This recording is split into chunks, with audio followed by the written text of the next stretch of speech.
a gente vai começar vendo um pouco aí dessa evolução histórica da contabilidade. Então, a gente vai entender onde surgiu a contabilidade, por que se fez necessário esse uso da contabilidade. E antes de eu adentrar com vocês, eu quero pedir que vocês pensem aí um pouquinho, o que é que vocês acham que é contabilidade? O que é que vocês estão esperando dessa disciplina de contabilidade?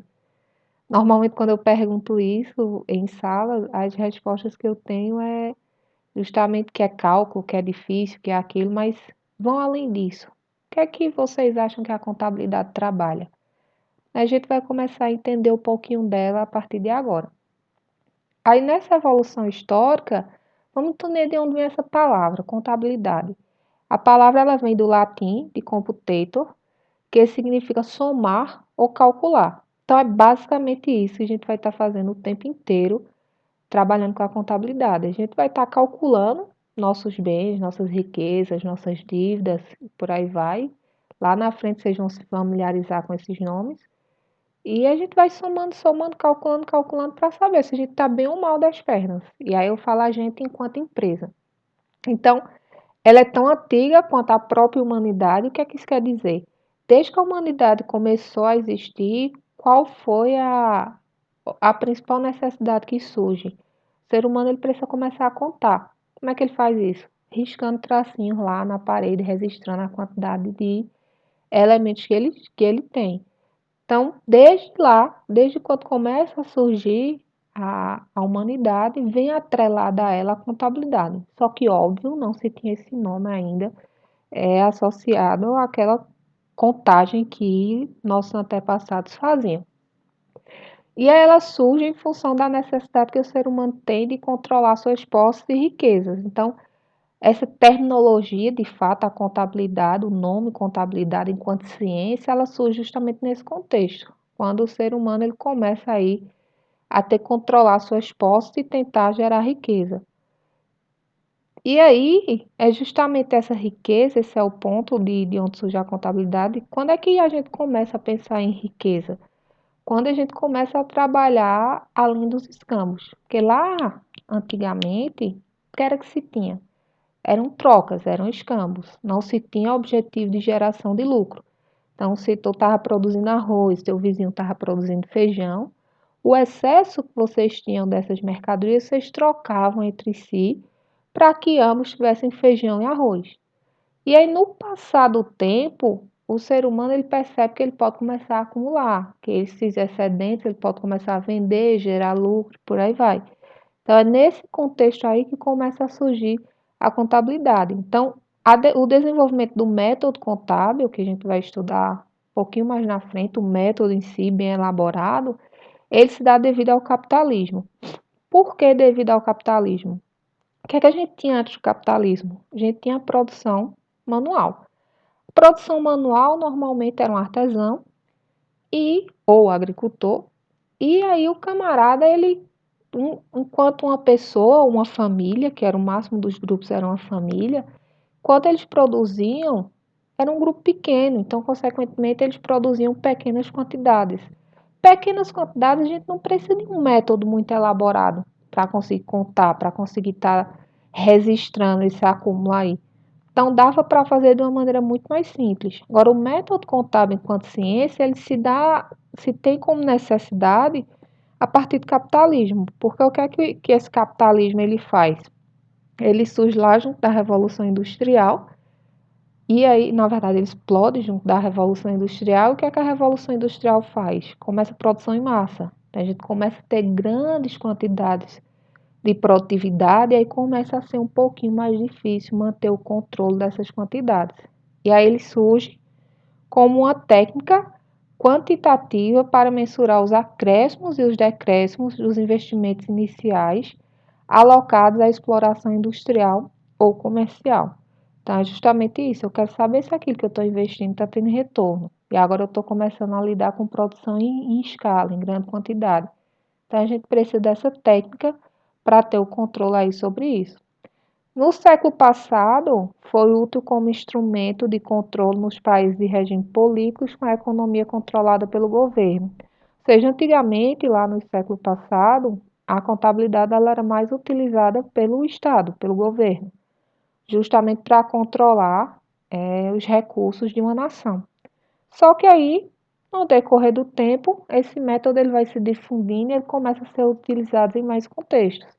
Então, hoje esse método ele tem aplicação a qualquer tipo de pessoa, seja uma pessoa física ou jurídica, com ou sem finalidades financeiras. Então, normalmente a gente faz uso desse método no setor jurídico, que é justamente nas empresas, mas você pode fazer uso também para a pessoa física, para o seu uso pessoal, para você se controlar, você ter noção. E tanto faz ter objetivo de lucro ou não, por exemplo, se a gente pensar em entidades como ONGs e tudo mais, a gente não é comum ter um contador atuando ali, porque o objetivo delas não é ter o lucro, então não se dá tanta atenção a isso.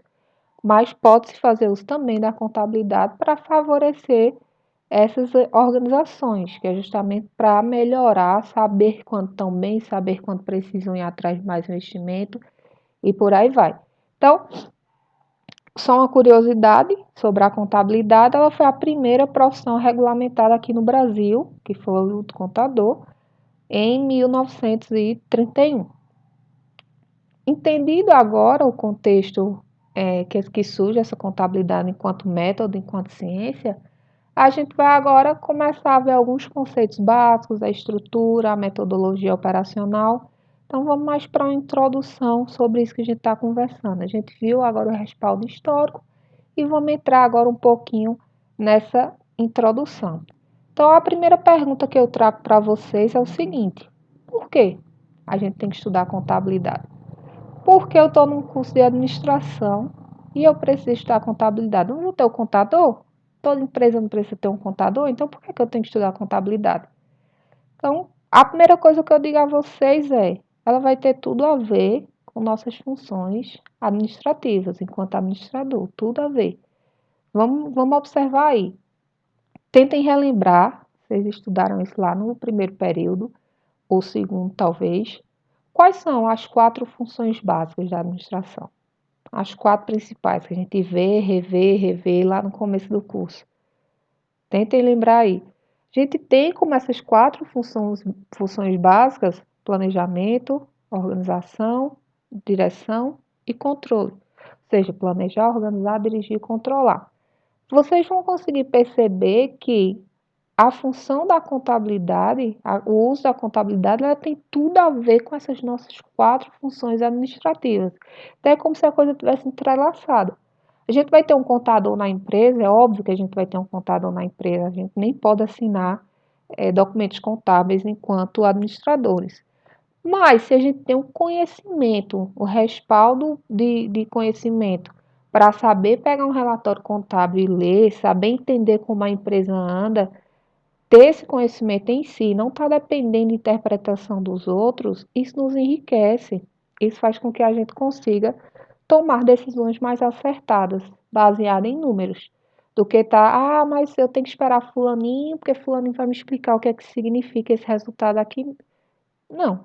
Se você tem conhecimento do mínimo, que é justamente a gente vai ver essa parte, não vai estudar contabilidade como um contador, até porque um contador ele tem um curso inteiro para isso, mas a gente vai ver o mínimo. E esse mínimo vai nos dar a condição de conseguir ler relatórios contábeis, compreender relatórios contábeis.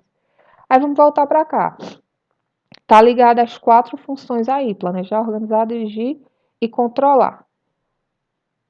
E essa contabilidade, como eu disse a você, tem tudo a ver com isso aí. Como tem tudo a ver com isso aí? Vamos pensar.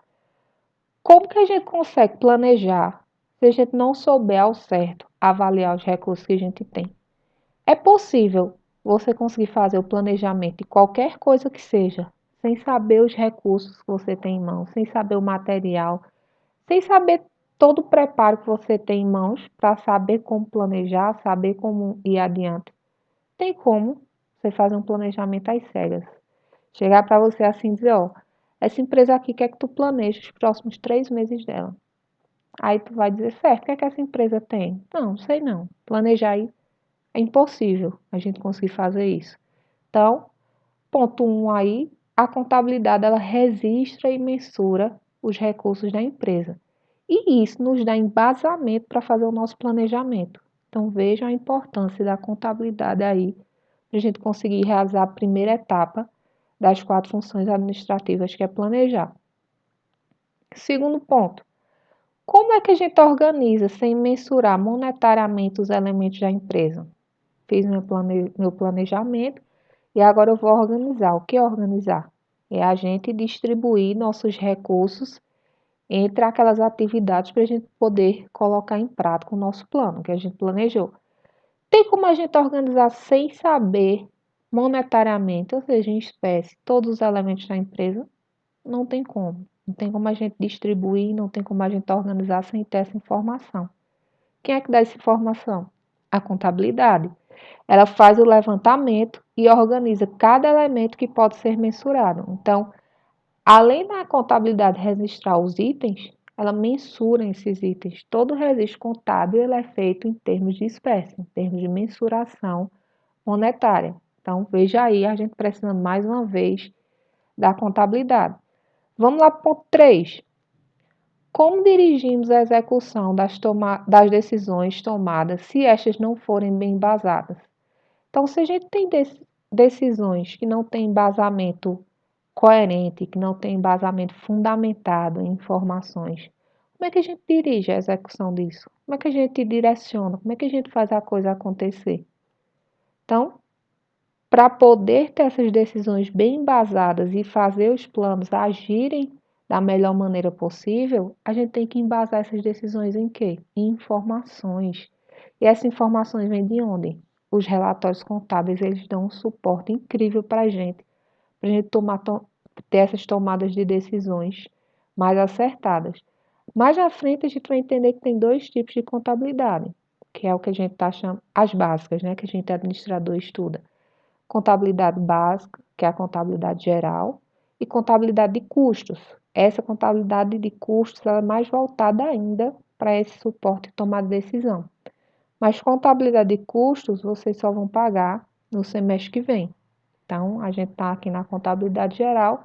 Ambas são importantes para a tomada de decisão, porém, aquela que é mais relevante ainda é a que vocês vão ver no semestre que vem. Ponto 4. Como podemos controlar o patrimônio de uma empresa? O que é o patrimônio de empresa? O patrimônio de empresa vai ser basicamente o que ela tem de bens e de deveres, de obrigações.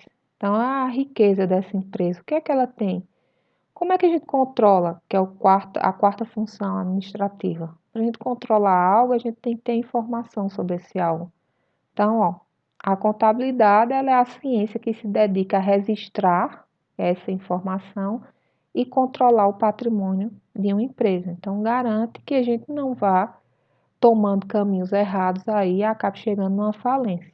Então, veja quanto a contabilidade ela está linkada aí, está atrelada a essas 4 funções administrativas que são o nosso cunho. E aí, o que é contabilidade? Agora que a gente já compreendeu que ela tem, que a gente necessita dela, que ela anda de mãos dadas com a administração, vamos começar a ver algumas tecnologias, o que é a contabilidade em si, ou começar a ver alguns tipos de elementos que compõem essa contabilidade, que a gente vai ver muito nas nossas aulas.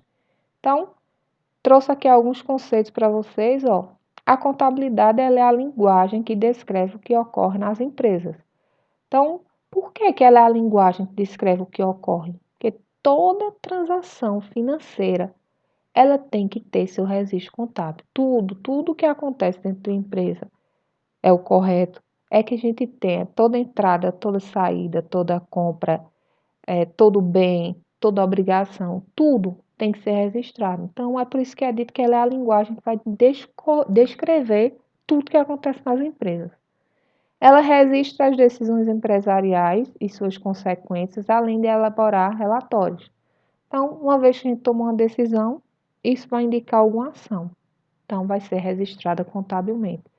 A consequência dessa ação vai ser uma contração, vai ser alguma ação que a gente vai ter de retorno. Então, a gente tem que registrar contabilmente também. E no final de todos os registros, a gente é capaz de gerar relatórios, que são a síntese, por assim dizer, de todas essas decisões, de todas essas ações que a empresa vai fazendo no seu dia a dia. portanto, esses relatórios eles descrevem a empresa. Cabe ao administrador reconhecer essa linguagem e fazer bom uso de tais. Então, o que eu estava comentando com vocês. A gente não tem que ter todo o conhecimento contábil, porque aí isso é um contador. Mas a gente reconhecer a linguagem contábil, compreender o que é que um relatório está passando, compreender de onde vem aquilo, compreender o que é que aquilo significa, faz com que a gente consiga ter decisões mais acertadas, fazer bom uso daquilo. E aí, como funciona essa contabilidade? Quais são os passo a passo que a gente tem? O que é que ela envolve? Então, primeira coisa, ela coleta os dados, registra e processa. Então, como eu disse a vocês, qualquer transação tem que estar contabilmente registrada. Então, ela vai estar coletando esses dados, registrando. Quando faz esse processamento, é justamente para gerar os relatórios. Ela elabora, depois de processar, elabora e divulga os resultados em relatórios diferenciados. Que é isso? No processo contábil, a gente gera vários tipos de relatórios, não necessariamente é só um. Por que eu tenho relatórios diferenciados? Porque eu tenho públicos diferenciados para os quais aqueles relatórios vão ser direcionados. E aí a gente tem alguns exemplos do que seriam esses públicos, que é justamente os stakeholders que estão ligados àquela organização. Então, para cada grupo é interessante saber determinada informação. Então, por exemplo, se a gente pensar aqui em investidores, o que é que os investidores querem saber? Eles querem saber se estão tendo retorno do investimento que foi colocado ali. Investidores, sócios e proprietários, eles querem saber, a grosso modo, se eles estão tendo retorno, se o retorno está sendo bom, se o retorno está sendo ruim. Então, a gente vai dar um relatório contábil a eles mais sucinto, com as informações relevantes para eles. A gente não vai sair dizendo, ó, nesse mês teve, sei lá, 1000 transações que foram essas. Isso não interessa a eles. Eles querem saber se essas transações estão dando de fato retorno. Então, é um tipo de relatório gerado para eles. Se a gente pensar enquanto administrador e diretor, além da gente saber que teve resultado ou que teve prejuízo, a gente tem que entender o porquê. Porque a gente precisa melhorar nossas decisões, a gente precisa tomar mais decisões, a gente precisa direcionar ações. Então, a gente precisa de mais detalhes, a gente precisa de mais minúcias. E aí seria um relatório um pouco mais extenso, contendo mais informações. Bancos, governos. Os bancos, primeiro. O que é que o banco quer saber? O banco quer saber se a empresa tem condições de pagar a dívida.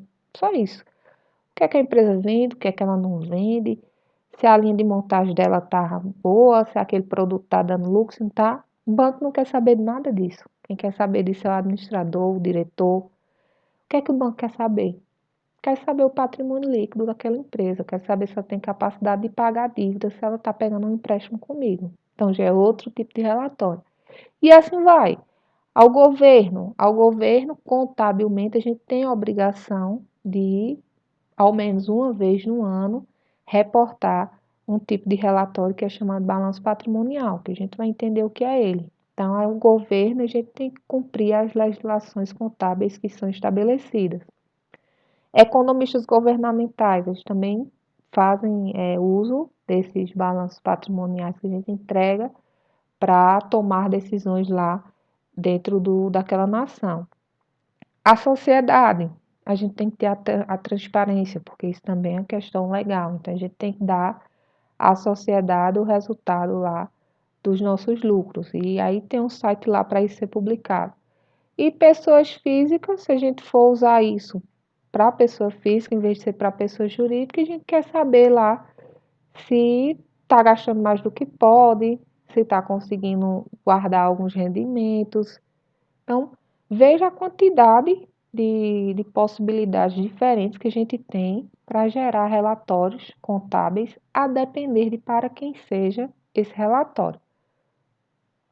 Então, como é que funciona aí essa contabilidade? Então, isso aqui vai abordar mais ou menos o que eu tinha dito a vocês agora há pouco. A gente tem dois grandes grupos que são estudados na contabilidade, e aí elas alimentam vários grupos de stakeholders, que a gente viu agora há pouco, E a gente vai ter aí os grupos que vão ser internos, usuários externos, e a gente vai ter aqueles que são usuários externos. Então, são dois grandes grupos.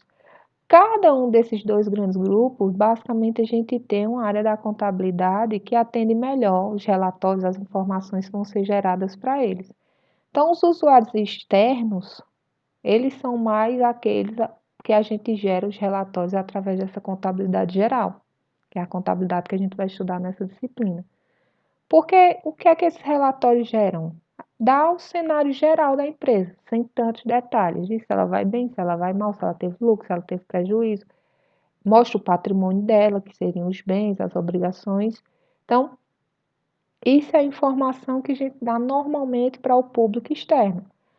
Essa informação é dada para o público interno também? Pode ser, mas o público interno é quem está ali no dia a dia, pondo em prática, tomando decisão. Então, eles precisam de mais detalhes, eles precisam de mais informação. E aí, essa informação, esses detalhes, estão na contabilidade gerencial. Nessa contabilidade gerencial, vai ter custo do produto, preço do produto. Então, a gente começa a dar um zoom, em vez de eu olhar para o patrimônio da empresa como um todo, eu dou um zoom. Eu vou olhar cada linha de produto, o que é que está me dando retorno, o que é que não dá retorno. Então, essa é a contabilidade que vocês vão estar no próximo período e ela é mais voltada para a tomada de decisão. Então, isso aqui é só para esclarecer mais ou menos o que é que vocês vão estar vendo de contabilidade no decorrer do curso. E aí, como que funciona aí essa contabilidade? Vamos olhar aí esse desenho para vocês entenderem mais ou menos o que é que essa contabilidade envolve, o que é que a gente vai estar trabalhando na contabilidade. Aí vamos lá. Pensem aqui, vocês enquanto empresa, vocês podem ter dois tipos de capitais para estar usando. O capital próprio, que é o da empresa, ou dos proprietários que injetaram na empresa, ou você pode fazer uso do capital de terceiros.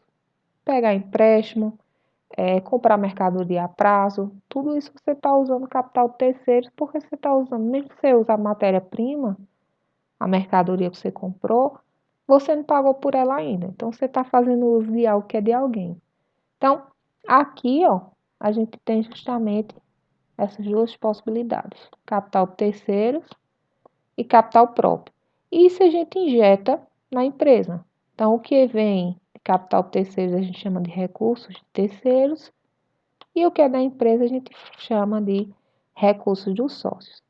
E aí, nessa empresa, quando a gente injeta, a gente vai investir em algum projeto. A gente vai pôr em prática, seja comércio, comprar e revender, seja indústria, comprar, fabricar, vender. Então, independentemente do ramo da empresa, a gente vai pôr isso em alguma coisa em prática. Então, a gente investe, a gente quer o retorno. Desse retorno que a gente obtém do investimento, a gente vai ter o retorno dos credores, ou seja, de quem investiu na gente, capital de terceiros, pode ter sido sócio, pode ter sido empréstimo, aí você vai pagar os juros desse empréstimo, seja o que for, tem que ter o retorno dessa galera aí. E também tem que ter o lucro da empresa, que é esse retorno aqui dos proprietários. Além disso, a gente precisa arcar com alguns impostos, que lá quase no finalzinho da disciplina, a gente vai ver, acho que, não, os impostos mais detalhados a gente vê em contabilidade gerencial, a gente não vai ver aqui não. Mas entendam que a gente paga imposto. Todo brasileiro sabe a quantidade de imposto que a gente tem que pagar, porque a gente tem uma carga tributária muito alta aqui no nosso país.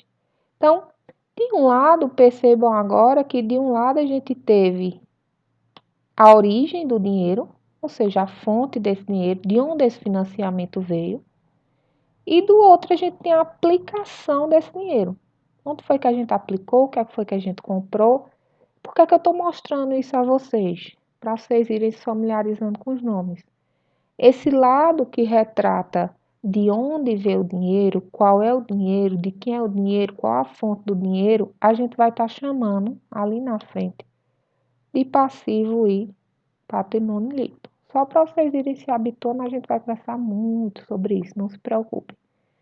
Em contrapartida, aquilo que a gente investe, aquilo que a gente compra, aquilo que a gente produz, a gente vai estar chamando de ativo.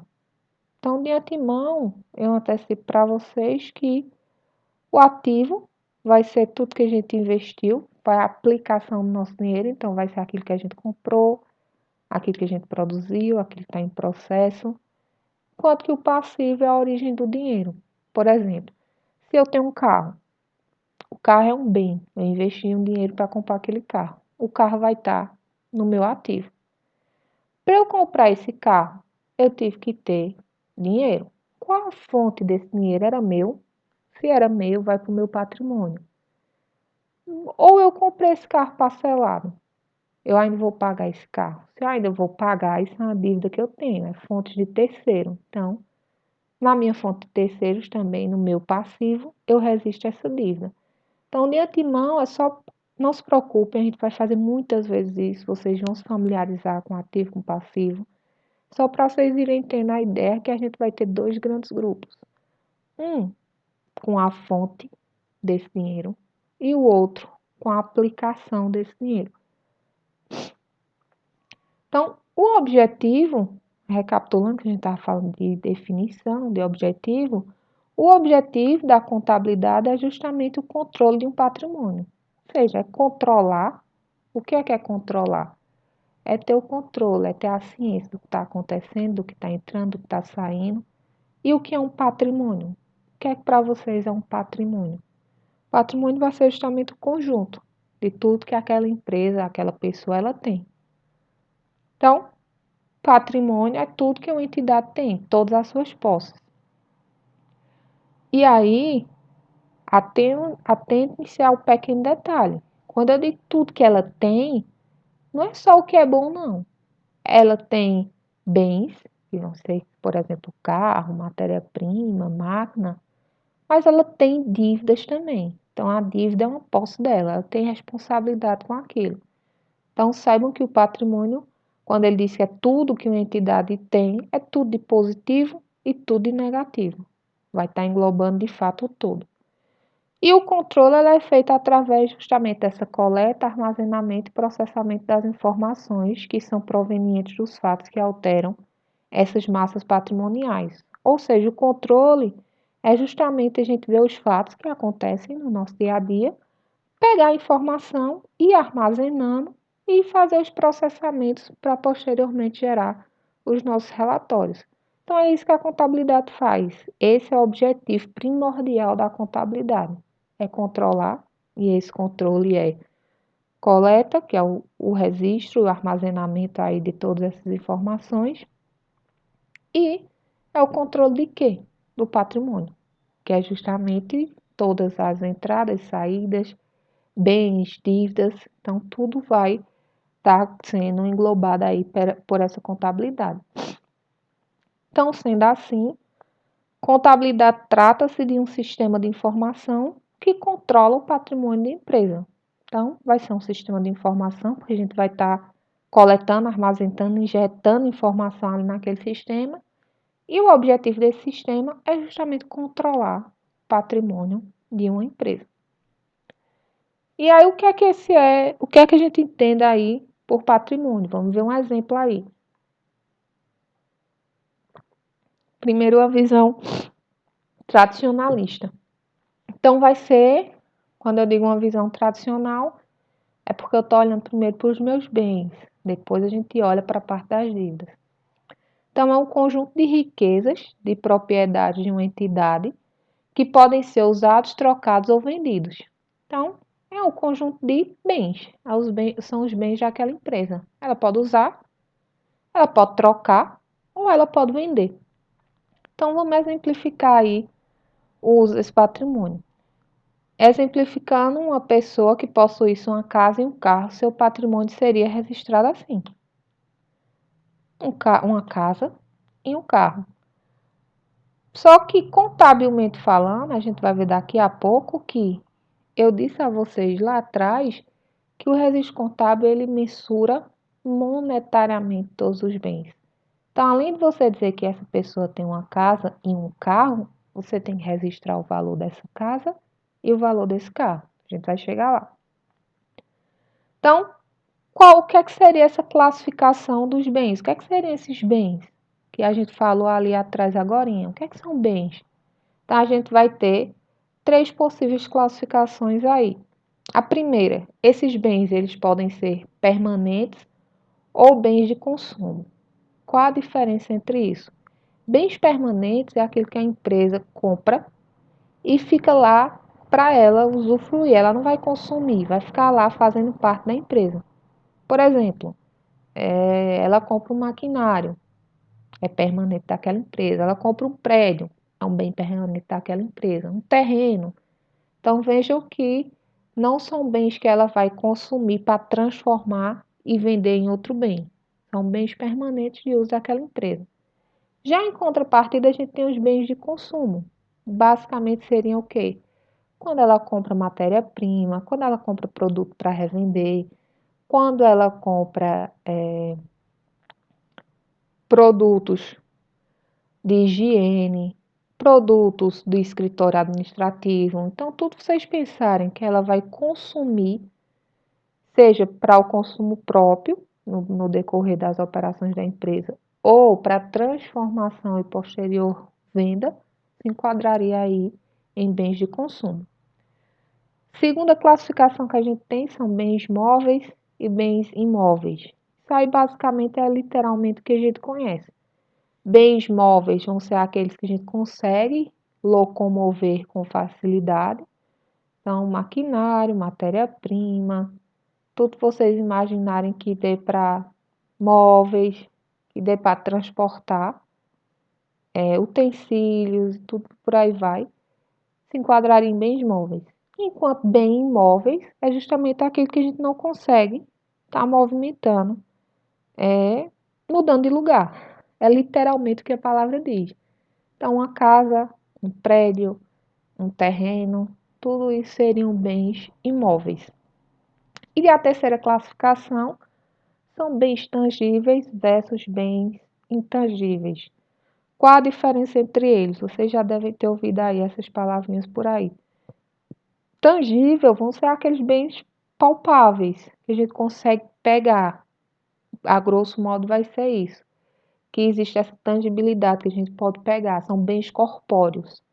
Enquanto que bens intangíveis são aqueles bens não corpóreos que a gente não consegue pegar.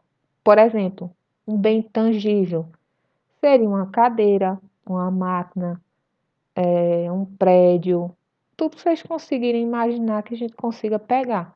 Um computador, um fone, por aí vai. E os bens intangíveis é justamente aqueles bens incorpóreos, que eles não têm o corpo para a gente conseguir pegar. Que tipo de bem seria esse? Pode ser uma patente desenvolvida pela empresa, uma receita, a marca da empresa.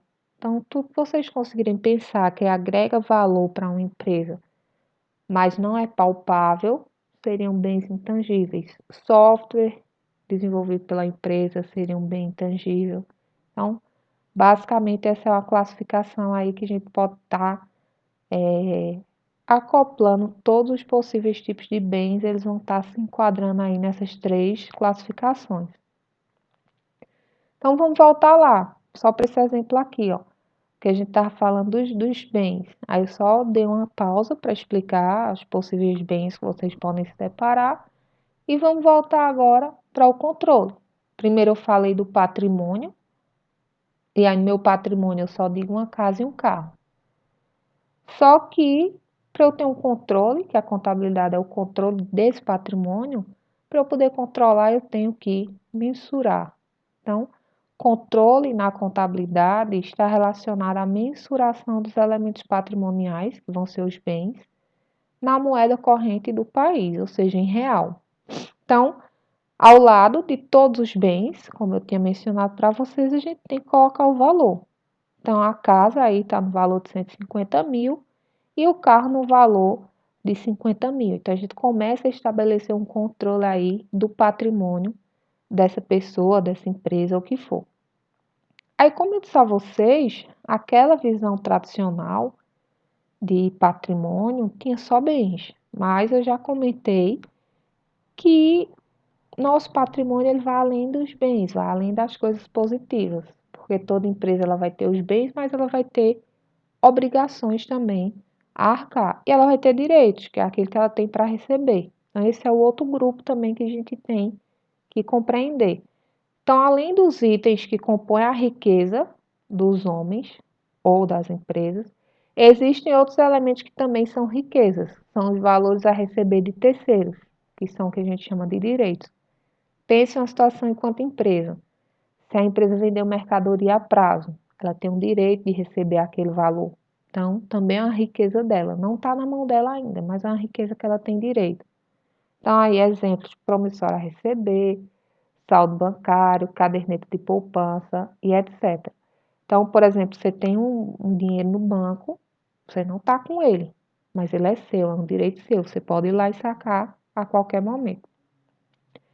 Se alguém tem um direito para com um terceiro, logo esse terceiro tem a obrigação para com ele. Ou seja, se eu tenho o direito de receber R$ 1.000 da minha amiga fulaninha.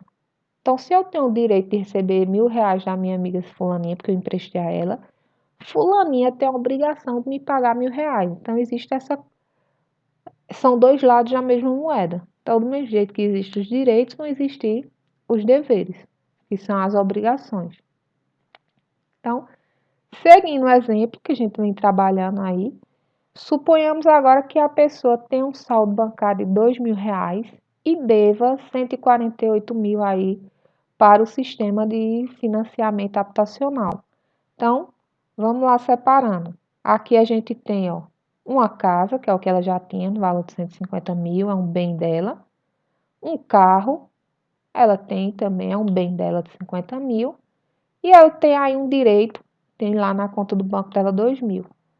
Porém, ela tem uma dívida, foi dito aí que ela deve 148 mil para o SFH, que é o Sistema de Financiamento Habitacional. Então, do lado, se habituem com essa estrutura, do lado esquerdo, a gente vai estar registrando todos os nossos direitos e bens, e do lado direito, a gente vai estar registrando todas as nossas obrigações, todos os nossos deveres. O que é que significa esse 148 mil aqui, ó? Significa que essa casa, que ela tem de 150 mil, ela está devendo ela ainda 148 mil. Então, a casa é dela, porém ela tem uma dívida. Ou seja, ela fez uso de dinheiro de terceiro para conseguir ter essa casa. Então, vamos para a definição do patrimônio. Patrimônio vai envolver o conjunto de bens, direitos e obrigações que possam ser mensurados monetariamente de uma entidade. Então, é o conjunto desses três elementos aí, não só o que ela tem em mãos, que é bens, o que ela tem de direito de receber e o que ela tem de obrigação para cumprir. Então, bens e direitos, eles vão ser elementos do nosso positivos, vão ser elementos do nosso ativo, que se encontra do nosso lado esquerdo, e obrigações são elementos patrimoniais negativos, é aquilo que a gente tem que arcar. Então, eles vão compor o nosso passivo e vai ficar do nosso lado direito, como eu mostrei aí agora para vocês. E aí, entendendo isso, a gente vai começar agora falando ativo, eu já sei que é tudo que eu tenho de positivo. Passivo é tudo que eu tenho de negativo. Oriundo do equilíbrio desses dois, a gente vai ter o nosso patrimônio líquido. O que é o nosso patrimônio líquido? É a diferença entre os valores positivos menos os valores negativos. Ou seja, a diferença entre tudo que eu tenho de bem e direito menos tudo que eu devo. Porque aí eu descubro exatamente quanto eu tenho líquido. Por isso que o nome é patrimônio líquido.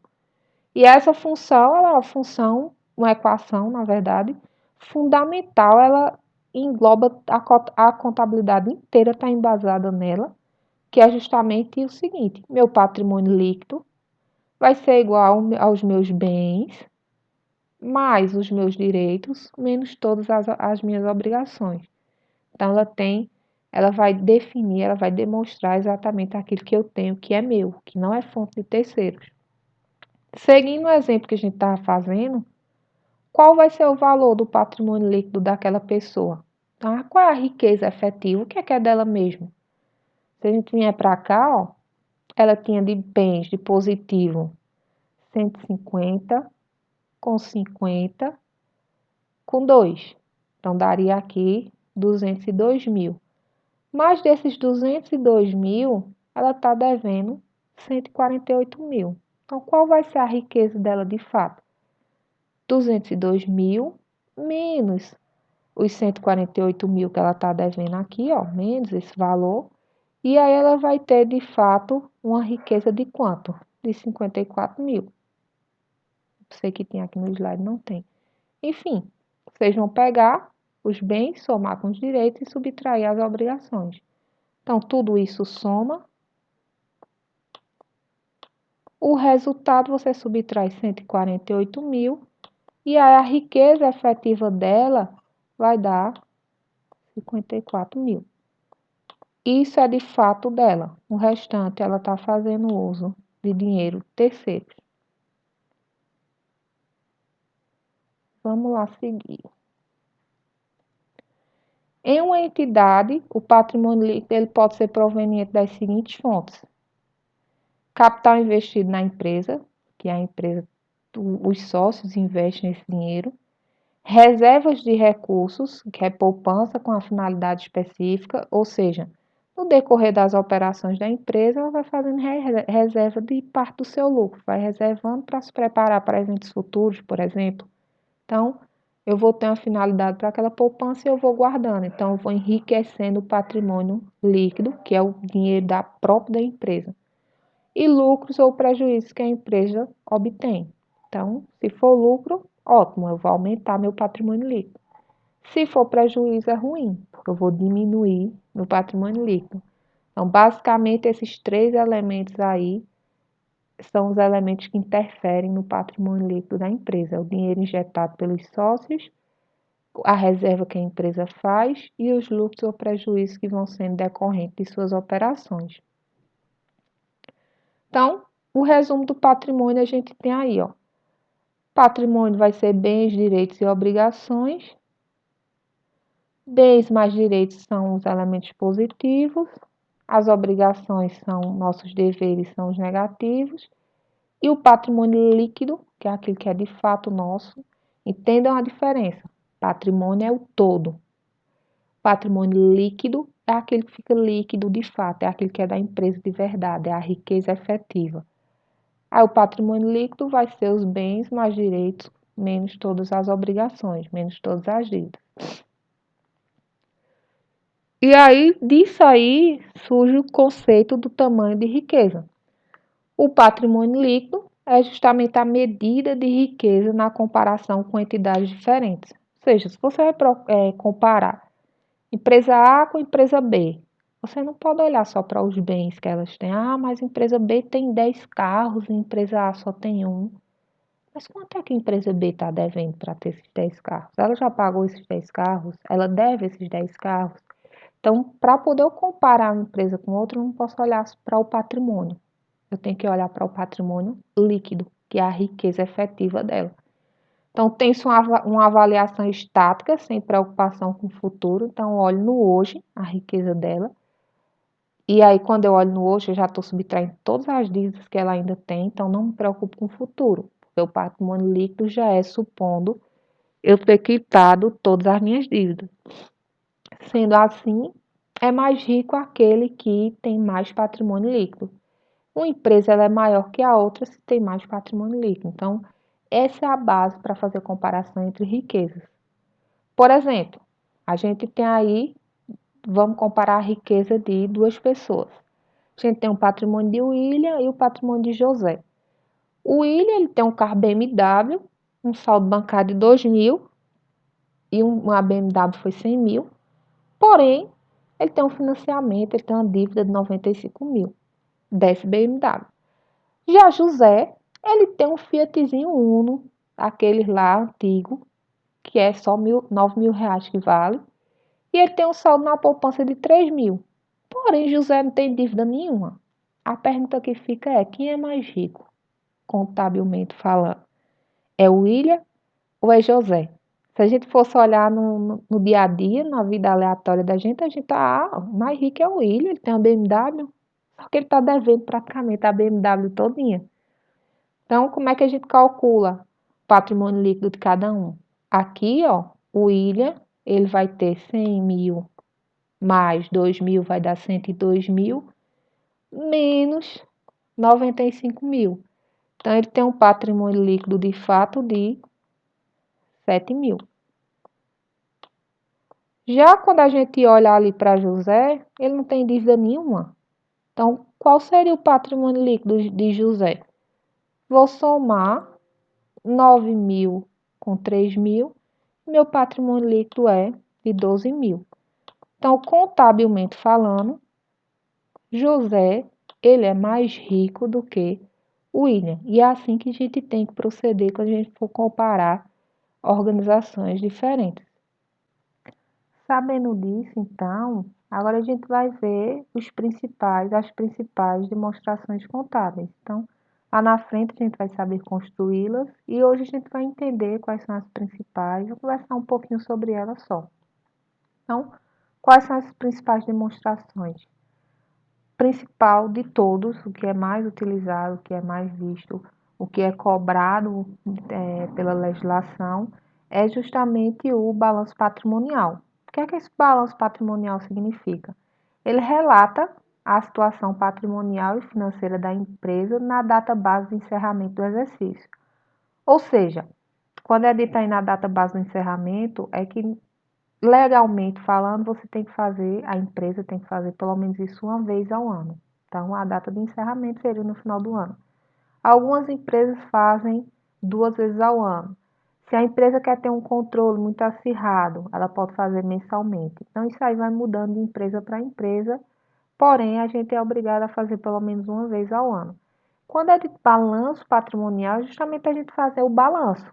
A gente vê os pontos positivos, que é o nosso ativo, tirar os negativos, que é o nosso passivo, e ver aí se a gente está tendo um patrimônio positivo ou se a gente vai estar com complicações para a quitação das nossas dívidas de questões financeiras. A gente vai aprender a fazer a gente vai entender como interpreta, então tudo com calma, tudo com tempo a gente vai chegando lá. A DRE, que é a demonstração de resultado do exercício.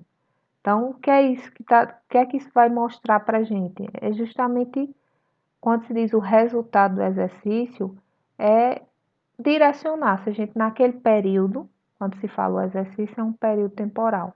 Se naquele período a gente tem lucro ou prejuízo. E eu vou demonstrar de onde vem isso, de onde é proveniente essas entradas e essas saídas de transações financeiras. Então, é por isso que o nome é demonstração do resultado do exercício. Então, mostra quanto a empresa lucrou ou perdeu, no caso dela ter tido prejuízo, durante aquele período, durante aquele exercício. Outro comum também é a demonstração do fluxo de caixa, que vai estar aí relatando os pagamentos e recebimentos ocorridos durante um período, um exercício, classificando em atividades operacionais, investimentos e de financiamento. Então, a gente vai estar analisando justamente os fluxos de entradas e de saída financeiramente, propriamente do caixa. Já essa DRE mostra as transações de compra e venda, não necessariamente tem que ser algo com dinheiro, pode ser algumas outras transações que não envolva de fato bens corpóreos. Basicamente, esses dois primeiros que a gente tem aí, que é o balanço patrimonial e a demonstração do resultado do exercício, é que vão ser os mais utilizados, vão ser o que a gente mais vai trabalhar aí no decorrer da disciplina. Então, vamos ver a estrutura de cada um, só para vocês irem se familiarizando. A gente já viu, já conversou um pouquinho sobre o que é o ativo, vão ser todos os meus bens e os meus direitos, é tudo positivo. E o que é o meu passivo. Então, vejam aí a estrutura, como eu disse a vocês, se habituem a botar o que for positivo, ou seja, bens e direitos, do lado esquerdo, porque isso vai compor o nosso ativo. E do lado direito a gente tem o nosso passivo. E aí a gente vai ter esse passivo dividido em duas partes, onde a gente tem propriamente o passivo, que é o passivo vão ser todas as nossas obrigações, todas as nossas dívidas, e a gente vai ter também o nosso patrimônio líquido, que é aquilo que é capital próprio da empresa. E é esse aí vai estar representando o nosso balanço patrimonial. Vai ser a estrutura, a gente vai trabalhar muito, não se preocupem. Não achem que eu estou passando rápido demais, a gente vai trabalhar muito isso lá na frente. Aqui eu tenho a estrutura também da DRE, só para demonstrar para vocês. Como eu disse, ó, a gente vai ter todas as receitas. Das receitas, a gente tira o custo do produto vendido, o custo da mercadoria vendida, tanto faz. Quando dá receita, a gente tira o custo daquele produto e a gente encontra o nosso resultado bruto. Desse resultado bruto, a gente tira todas as nossas despesas que a gente teve no período, encontra o resultado operacional. Depois tem algumas transações que elas não são operacionais e elas podem agregar, somar ou subtrair. E a gente encontra resultados antes de pagar os impostos. Paga os impostos e aí a gente chega aí no resultado líquido da empresa, que é quanto efetivamente ela ganhou ou, se ela teve prejuízo, quanto ela perdeu. Essa é uma estruturazinha básica, só para vocês entenderem a lógica. Vejam que a gente faz entrada de todas as receitas e de todas as despesas e os custos dos produtos, pagamento de impostos e por aí vai, até saber quanto efetivamente foi ganho por aquela empresa. E o fluxo de caixa, a gente tem aí o saldo inicial do caixa, que eu vou mexer especificamente com caixa, e através dele eu obtenho o fluxo de caixa operacional, o fluxo de caixa de investimento, ou seja, o operacional é tudo aquilo que foi usado nos processos de operação, nos processos operacionais. O de investimento vai estar registrando todas as entradas de investimento e retorno desses investimentos. E o de financiamento, que são quando a gente executa financiamentos, quando a gente faz algum financiamento de bens. E, além desses fluxos separados, a gente tem o fluxo final de caixa, envolvendo aí a conclusão de todos eles. Mas, como eu disse a vocês, isso aqui é basicamente para conhecimento. Os dois que a gente mais vai focar vão ser o balanço patrimonial e a DRE. Então, só também a nível de informação, não quero que vocês decorem isso, porque isso aí é mais quem tem que ter isso no estralar do dedo rápido é o contador, então isso aqui é mais a nível de conhecimento também. Aqui tem a obrigatoriedade das demonstrações, o que é que perante a lei, contabilmente tem que se cumprir. Então, os relatórios, eles podem não, eles têm que ser publicados anualmente, como eu estava mencionando com vocês, ó. É uma obrigatoriedade. Então, eu preciso relatar o meu balanço patrimonial, realizar e disponibilizar essas informações, a minha DRE, a demonstração do fluxo de caixa, demonstração das mutações do patrimônio líquido, para o caso de sociedade de capital aberto, e demonstração de lucros ou prejuízos acumulados para capital fechado. Lá na frente a gente vai entender direitinho, para quem não sabe o que é capital aberto e capital fechado. Lá na frente a gente vai ver mais detalhes sobre isso. Não vou falar agora para não ser muita informação de uma vez só. Então, esse quarto tópico, basicamente, ele está dizendo que é preciso você publicar quanto você teve de lucro e quanto você teve de prejuízo. Resumindo, é isso aí. Só que aí são nomenclaturas diferentes para cada grupo de tipo de empresa. Notas explicativas e relatórios de administração em algumas situações. Tem algumas transições que a gente faz o lançamento delas contabilmente, só que elas têm detalhes que precisam ser informados em notas explicativas. E aí é necessário, se você se deparar com uma situação dessa, que não dê para registrar a transação apenas monetariamente, você tem que detalhar alguma coisa sobre aquilo ali, você tem que fazer essas notas explicativas. E as sociedades de capital aberto, elas devem também apresentar algumas demonstrações a mais, que é a demonstração do valor adicionado, parecer de auditores independentes, DFs consolidadas, DFs trimestrais, e aí, porque isso são requisitos do custo da mercadoria vendida. Mas tudo isso aí, mais uma vez, eu torno a dizer, eu não quero que vocês decorem, não se desesperem, é só a nível de conhecimento, que é para vocês verem a quantidade de relatório contábil que uma empresa ela tem a responsabilidade aí de estar publicando anualmente. E aí, a diferença dos documentos, a depender do porte da empresa, também vai surgindo. Então, empresas de grande porte, que é justamente aquelas que têm aí o ativo maior do que 240 milhões ou uma receita anual de 300 milhões, ela tem a obrigatoriedade de escrituração, elaboração e publicação dessas DFs no mesmo padrão que a gente viu das sociedades anônimas, com parecer de auditores independentes. Já empresas de pequeno e médio porte, quando é inferior a esses 240 milhões de ativo ou 300 milhões de receita, e esse grupo inclui essas sociedades anônimas fechadas não identificadas como grande porte. Qual é a obrigatoriedade? Desde que não tenha obrigação pública de prestação de contas, elas são obrigadas apenas a elaborar o balanço patrimonial, a DRE e a demonstração da alteração dos lucros. Então, tudo isso vai interferir, tudo isso é detalhe, tudo isso é legislação. Então, isso aí a gente não tem que ter muito domínio sobre a coisa. Isso fica de fato a par dos contadores. O que a gente tem que ter domínio sobre são as nomenclaturas, são os processos contábeis, são os relatórios gerados, para a gente saber de onde aquilo foi proveniente e saber ler as informações contidas nos relatórios.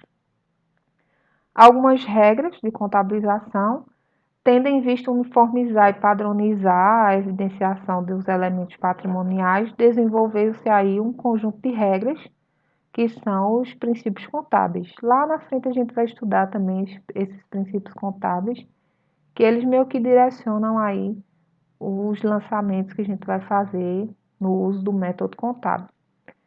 Essa regra ela deve ser seguida para garantir que todos os usuários tenham condições de avaliar de maneira igual todas as demonstrações contábeis, ou seja, essas regras elas foram criadas justamente para a gente ter uma uniformidade. Porque imagina, uma empresa faz de um jeito, outra empresa faz de outro jeito. Como é que a gente compara essas empresas? Como é que um relatório emitido por um vai se conseguir compreender por outro? Então, foi mais para haver uma uniformidade. Então, em âmbito mundial, é comumente conhecido por GAP, que é justamente esse grupo aí dos princípios contábeis. E a gente finaliza por aí a aula de hoje,